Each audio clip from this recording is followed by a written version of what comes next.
Welcome to the EdTech Throwdown. Join us, Eric Guise and Nick Johnson, as we dive into today's best EdTech tools, tips, and practices. We do the research so you can teach your class. Remember to follow us on social media like Instagram, X, or Facebook by looking for the handle @EdTech Throwdown. Now please enjoy the show.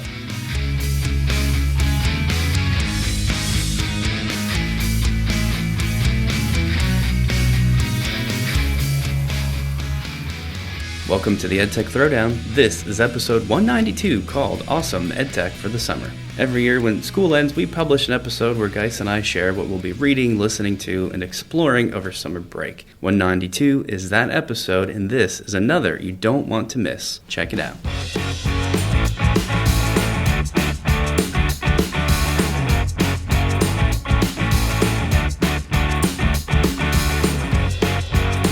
All right, episode 192, first of the summer, or the first heading into the summer, depending if you're a school that gets out late like us at the end of June, or some of you might actually already be out. I heard that there's schools out there that get out the beginning, like first week of May, and I'm just like, all right, where's that at? I know, which is the opposite of us because we're super late. We teach out in New Jersey, who is late in general, and it seems like our school is extra late. We're always here till like the end of June, so as we're recording this, we've got a ways to go, but I can definitely feel summer start to be, creeping in. I'm getting excited. My plans.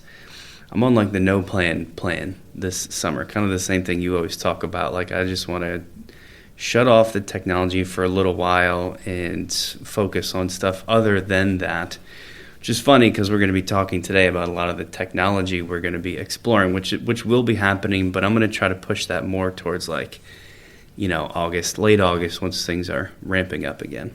Yeah, so you're on the no plan. I feel like my summer is pretty structured, and we'll probably get into that later on, and that will also influence some of the picks that I've done for the summer. I know that summer youth baseball is going to be a big deal because this is the first year that one of my kids is eligible to participate in some of the little league tournaments, sections, districts, and things like that. So hopefully, all goes well there.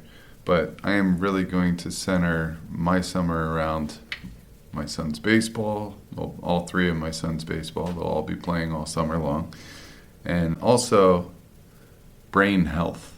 So that's kind of my two segues for this summer. That's my two paths. Well, I got one thing that will come from this episode are the books. One of the things that we always share out in this episode are what we're going to read.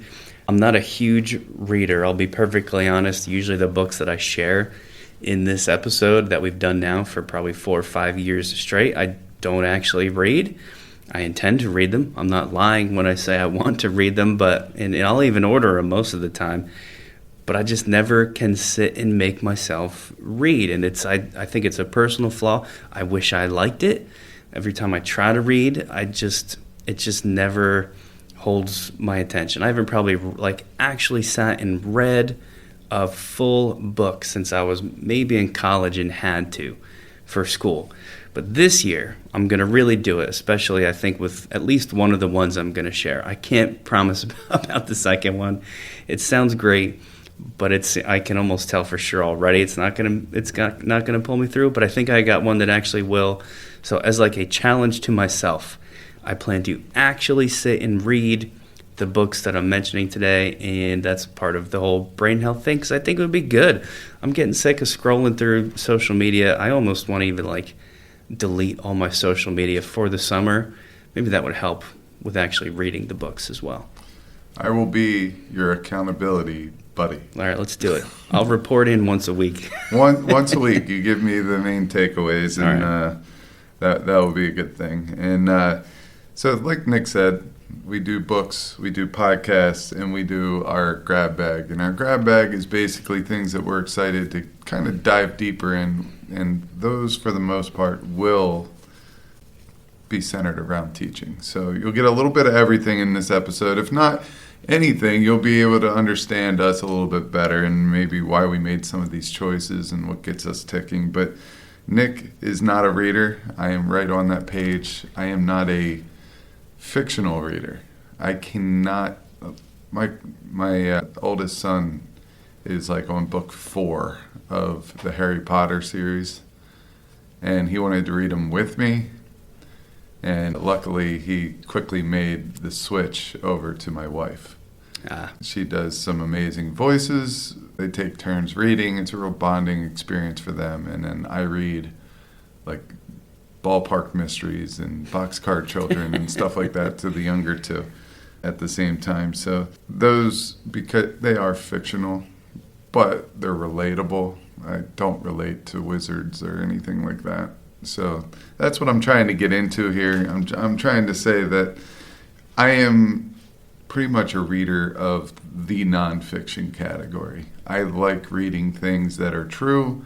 I like reading things that are history-based, that have some type of motivational meaning, some type of challenge with it. That's just how I am. So today is podcast, books, and grab bag. But before we get into that, take a listen to our partners over at the Teach Better Podcast Network. This podcast is a proud member of the Teach Better Podcast Network. Better today, better tomorrow, and the podcast to get you there. You can find out more at teachbetter.com/podcasts. Now let's get back to the episode. All right, and we are back to get started with our list. We also usually try to keep this episode relatively fast because we know it's summertime. You may not have the, your normal commute to work for, the full length 45-minute or sometimes an hour-long episodes that we typically do. So we're gonna rattle these off, talk briefly about them, maybe bounce back and forth, maybe make fun of each other's selections. Who knows? But I'll get it started with a podcast that I want to check out, which is a non-teaching podcast. I try to do like one of each here. So my non-teaching podcast is called Science Versus. It's relatively well known. Have you heard of this one before? Science VS? I have not, but usually I pick up on your one podcast that's outside of the realm of education, and I tend to listen to it, like the stuff that you should know, the things you should know. Yeah, well, that's usually, my go-to non-teaching podcast is Stuff You Should Know and the family of podcasts that surround that. But this one is totally disconnected from those, I think, mostly because I've exhausted them fully. So I need something else. Science Versus looks really cool, though. It does appeal to me as a science teacher and as a tech coach. I think it's going to educate me about a lot of stuff that I can bring to, my job here at school. Basically, what it's about is sort of diving deep into a lot of the things you hear about in pop culture in terms of science, like different fads, like maybe, something that people commonly use, like the term 5G, right? We all have 5G phones now, but does anybody know what that actually is or does, or what those letters and symbols mean? Or another one that they've just recently published is on ADHD. It's a big sort of trend right now where everybody is claiming to have undiagnosed ADHD, or all these people late in life are saying, oh, I have ADHD too, so they might explore like what ADHD really is, and do all these people claiming to have it actually have it, essentially putting fact and fiction side by side. That's how I understand it. I think one of the other ones I saw is fasting diets, right? Like a big fad right now for basically diet culture is the idea of fasting. This just appeals to me because of the environment we live in, where there's so much information, some of it true, a lot of it not. AI is a big part of that, and I'm just super interested in basically things that I can trust, right? Things that are real, and that's what this show aims to do, is like sort of put the real with the not real, or at least the unresearched side by side, so you know what's what. And that's Science Versus, and if you are looking it up, just type Science VS, but it sounds super cool. Yeah, see, I can get into that. I love things like this. It kind of reminds me of Johnny on the Spot, or some of those books that have like bite-sized history that you can kind of read and understand in a couple of pages, and then it's all on to the next one. So I will definitely check out Science Versus, and I really it's funny because the 4 that are mentioned here are 5G, ADHD, fluoride, and fasting diets. Fluoride one, I just read an article. It was Florida became the second state to make it illegal for fluoride to be naturally put into community water, public water. And the reasoning behind that was how fluoride, it's supposed to be there for teeth health. Sure. But apparently fluoride in water doesn't really actually do that. And I don't know the science behind this. That's why I'm interested to go listen to this one. Yeah, for sure. Because I want to know the science around it. I don't know how fluoride gets absorbed by the body. But I know that it is not good for people to swallow toothpaste.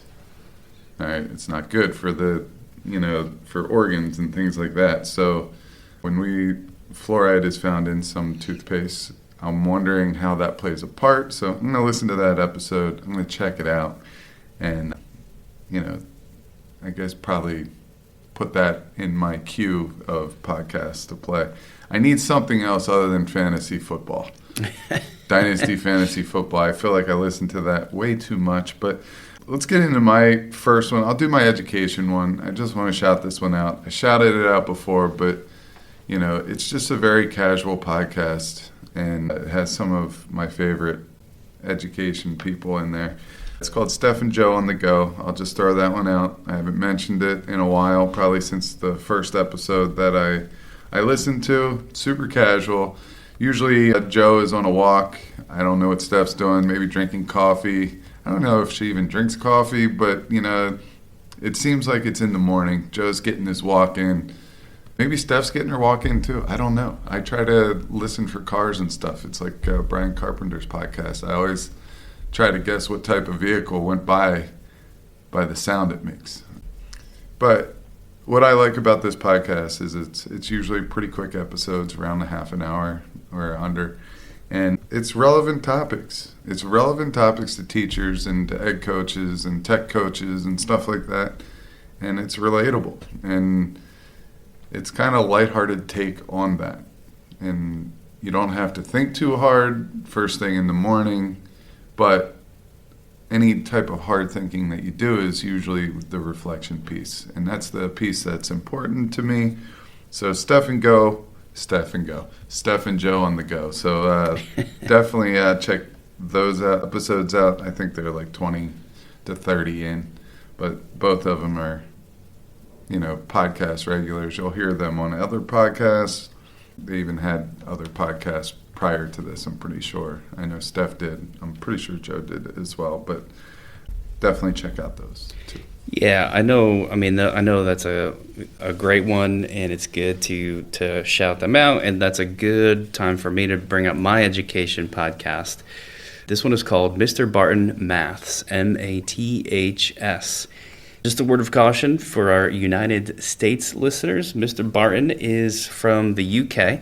So, of course, you're going to hear that accent. And some of the references to education might be centered on the British education system. But from what I can tell, a lot of the content here is just more broadly centered on education in general. So, the country of origin is not going to be an issue.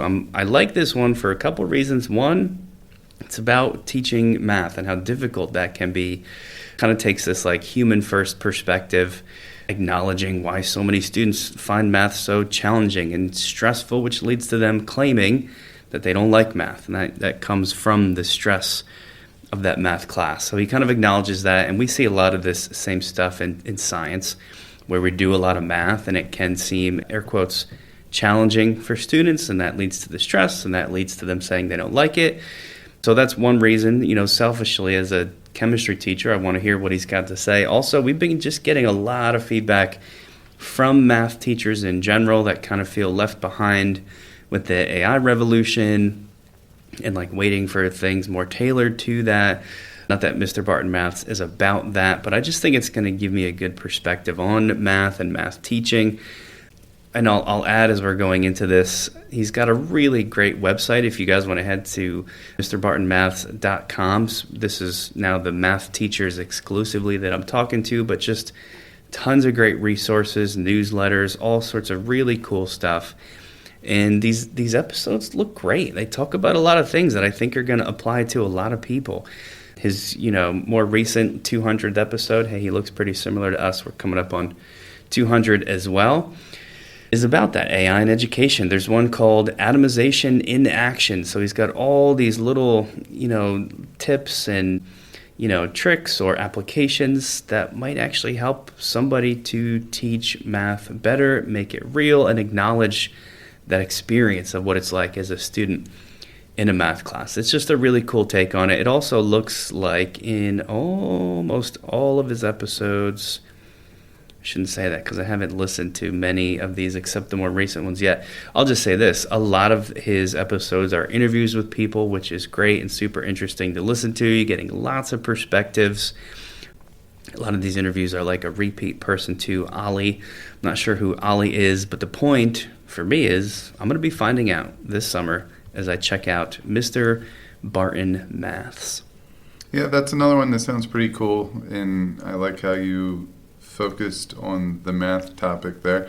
You seem to be pretty fixed on that lately, and one of the discussions that we had at a professional development was that oftentimes math teachers feel like they get left behind when it comes to professional development and EdTech tools and things like that, and I know that you've made it a priority to get more stuff out there for math, more acknowledgement of different math strategies and professionals and expert opinions, and even finding ways to use EdTech tools to enhance learning in a math class. So well done, you.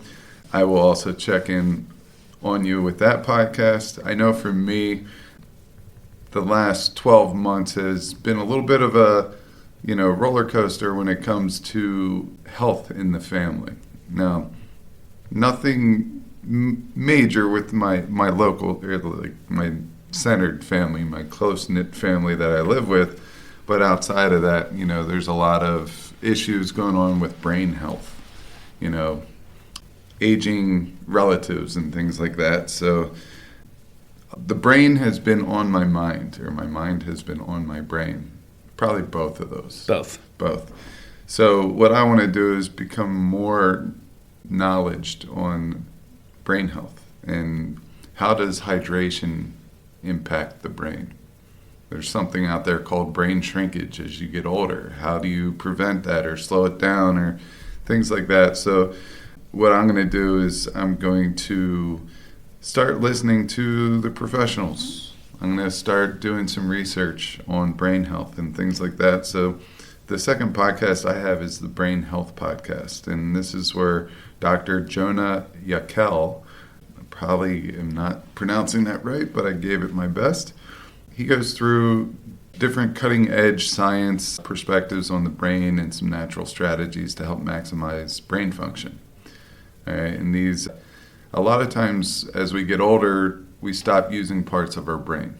All right, we slow down, and sometimes things that we've done in the past to keep our brain engaged, we are no longer doing, so it's keeping that part of our brain basically stagnant. And usually when you don't use that part of your brain, then you start getting some type of cognitive decline. So I want to find out what are ways that we could challenge our brain. I wish that there was an app out there, maybe there is, that, there are little games or little things that you could do to make sure that you're activating each part of your brain.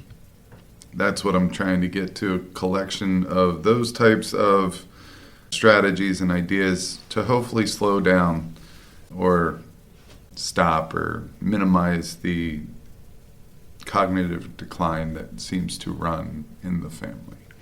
You know why I like that too is because obviously we talk a lot about AI, and guess what? AI, one of the things that it can result in is us not using our brains a whole lot less, at least in some ways. So I find that particularly attractive for that reason. It's just sort of keeping in mind, keeping your brain active and what that can result in down the road if you don't. That's a cool one for sure.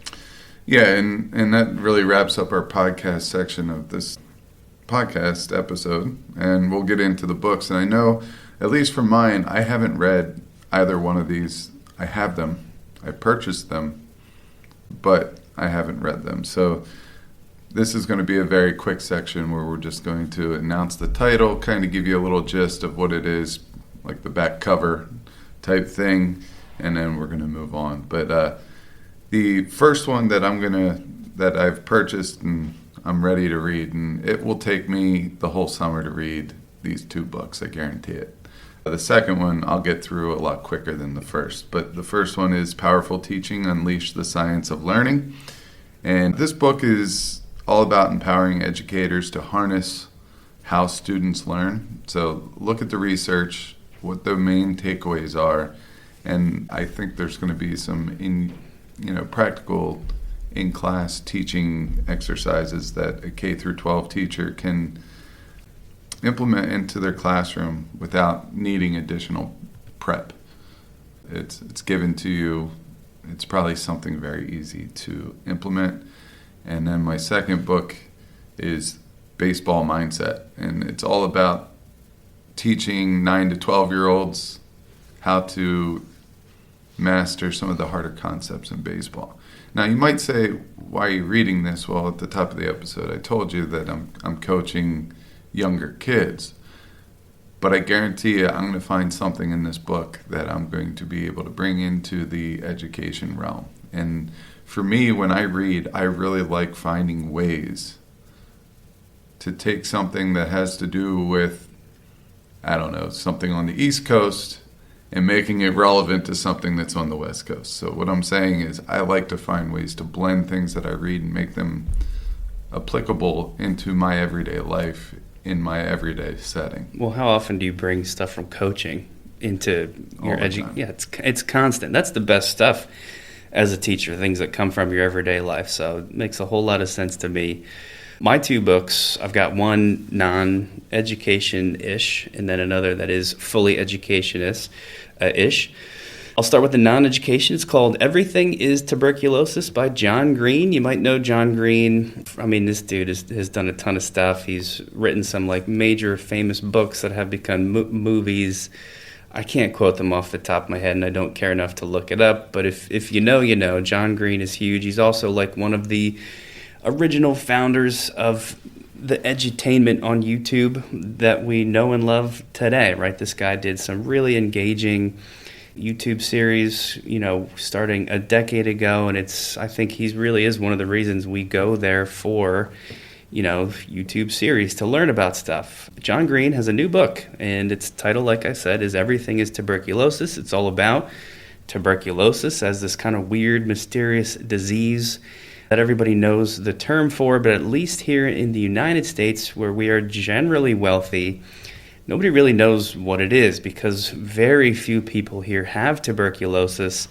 But John Green, as he very masterfully always does, kind of finds the story in this thing that everybody knows but doesn't really fully understand. And, a big part of that is the history of it and how, tuberculosis is entwined with humanity and even romanticized for a period. Like poets used to write about how beautiful people are when they have tuberculosis because it makes you thin and rosy cheeks and just sort of this weird human connection with the disease and the things that has resulted in for us today, ideals of beauty that still exist today. He explores all that stuff and what tuberculosis links to. And the twist to the title is that he can link tuberculosis to everything in our lives today. There's some connection to this disease, as well as the fact that, he kind of ties in the fact that it's still a huge problem throughout the world today, despite being almost fully treatable when done the proper way.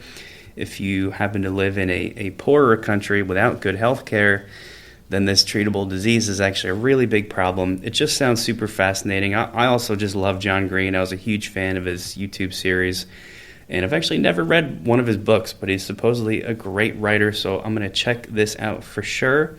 And as always, like you said, I think that's going to bring some cool tie-ins to my science teaching as well. I have a question. Yeah. You probably don't know the answer. I probably don't.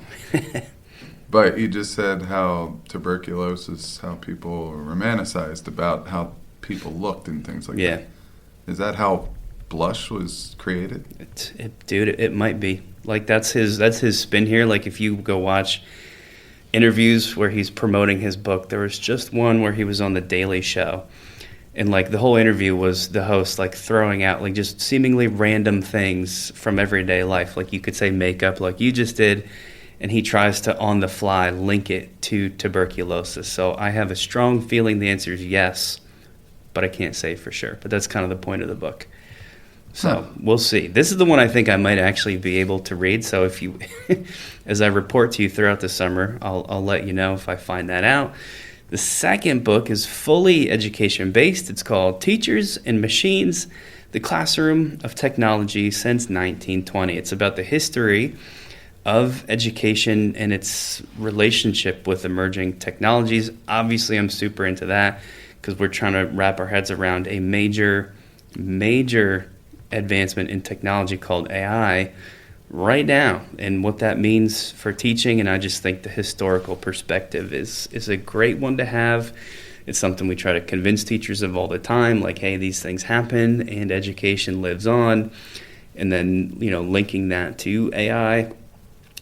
This is the one I'm not sure if I can make it through, but they're both in my Amazon cart. I'm going to buy them later today, and we'll see what I could do with it. So for this one, it reminds me of the pessimist archive. Yeah. Almost. Yep. Like, if we think teaching at the earliest forms, it probably was like people chiseling on rocks. Dude, I don't know how far he goes back, but... And then it was the ink pen and quill. Right. Quill pen. And then after that, it was probably lead pencil. Yeah. Or just... Chalkboard. Right. Just photocopier. And then what? Computer. And then as we delve into the computer, it's probably I don't know. internet, right? Just the emergence of the internet. And then Wikipedia, and now AI. AI. All right. So that's the progression I hope to learn about. I'll report back. All right. Sounds good. So those are your 2 books. Yep. And that will leave our last section, which is the grab bag. I know I listed 3 here. They'll be fruitful but quick. And I believe you did 2. Yes. You want to start with your 2? Yeah, let me do my 2. I'll do these fast also because we've mentioned them both in recent episodes. So I'll just kind of remind everybody how jazzed I am about these 2 things. Jazzed indeed. He just did jazz hands. Yeah, for real. Ian, you're probably sick of hearing this, but I'm going to fully explore Canva Code. I want to be able to really help people with this in terms of what can it do, what can it not do. I've had some positive experiences making things with Canva Code where I'm like, wow. I've had some negative ones where I'm like, well, that actually didn't work so good.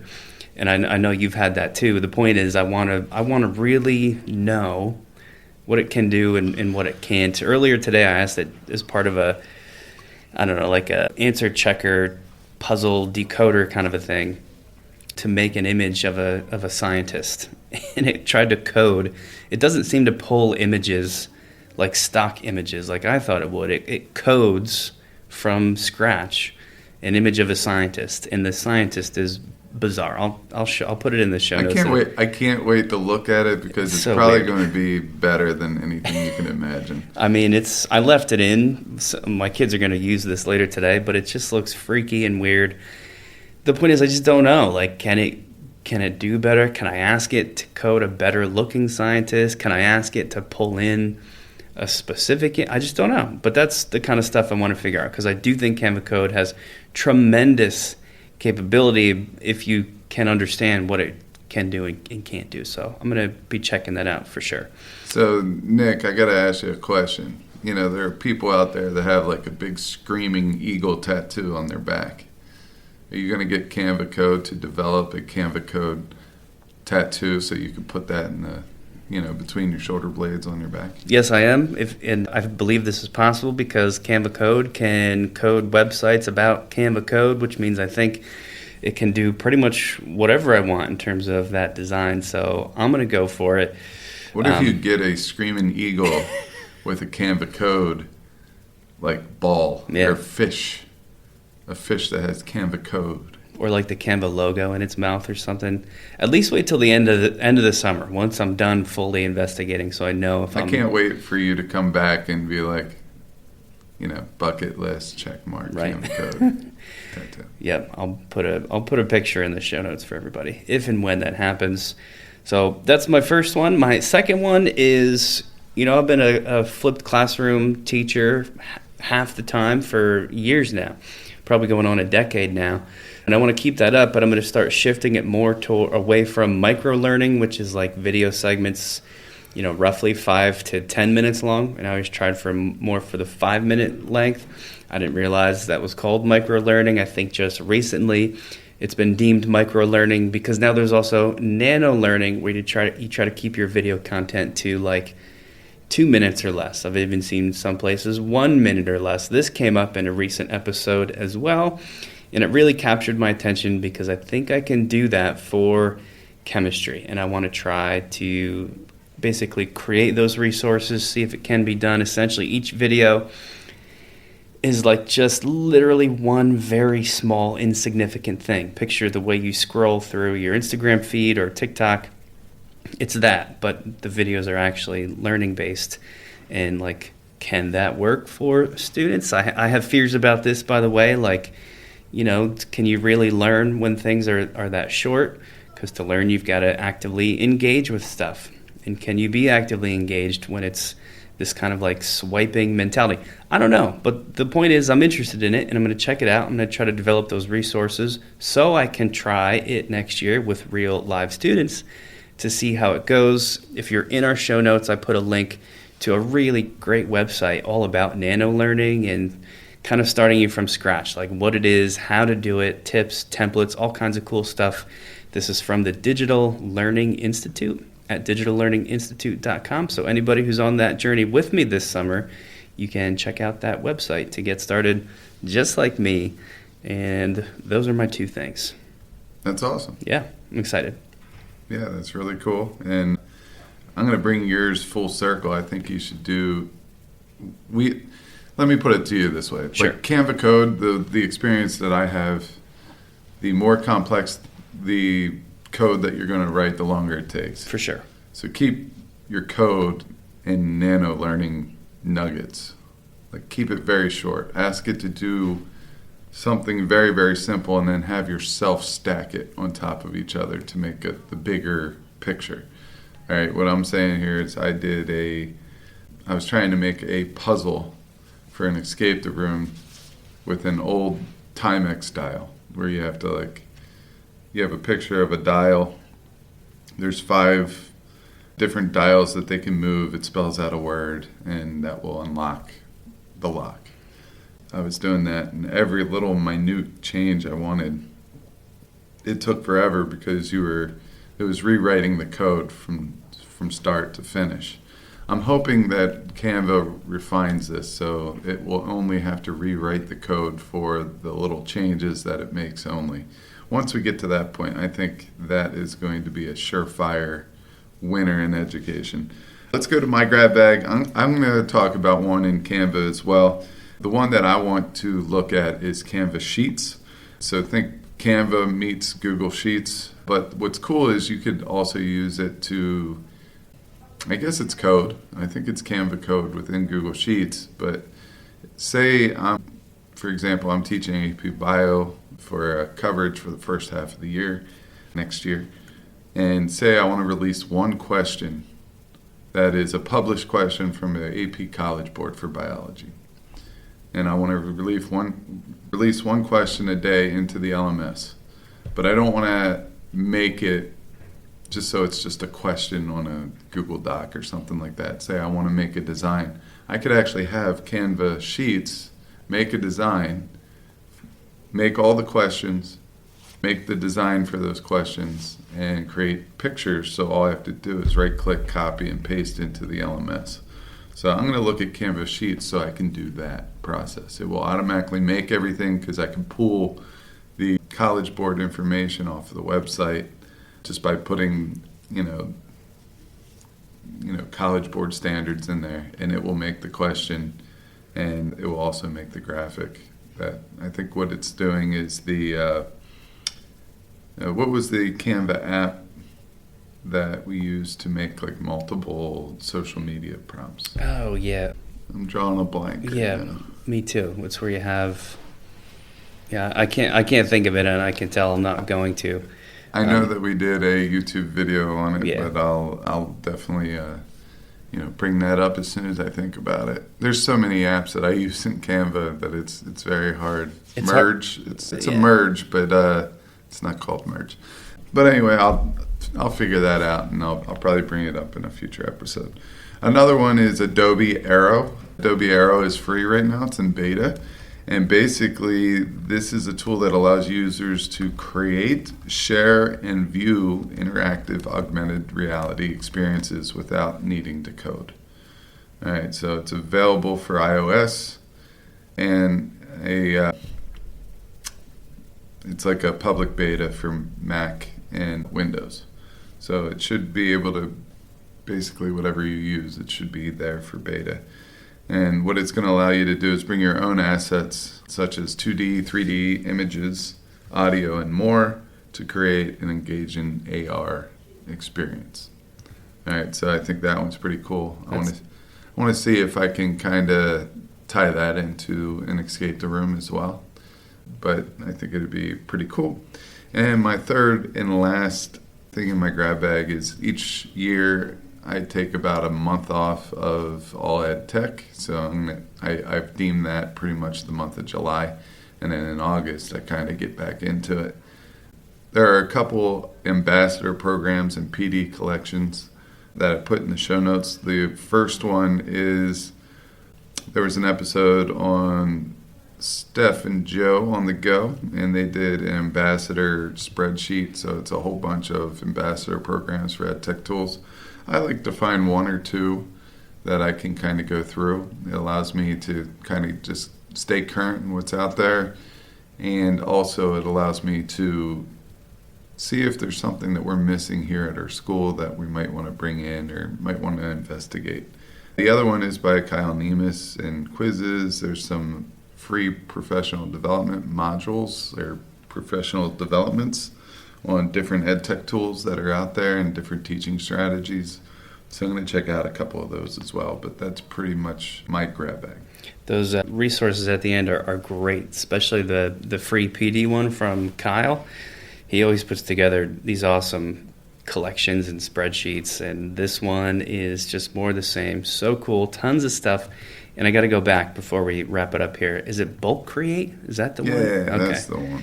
Yeah, Bulk Create is the one where you can have it swap out, like you said, just make 100 different versions of an inspirational quote social media post that goes out. That's the Bulk Create app in Canva. I think that also wraps it up for this summertime episode. So thanks everybody for tuning in. I hope you enjoy the start to your summers. Don't forget, we will continue publishing episodes every 2 weeks throughout. So don't forget to tune into those. And as always, thanks for listening.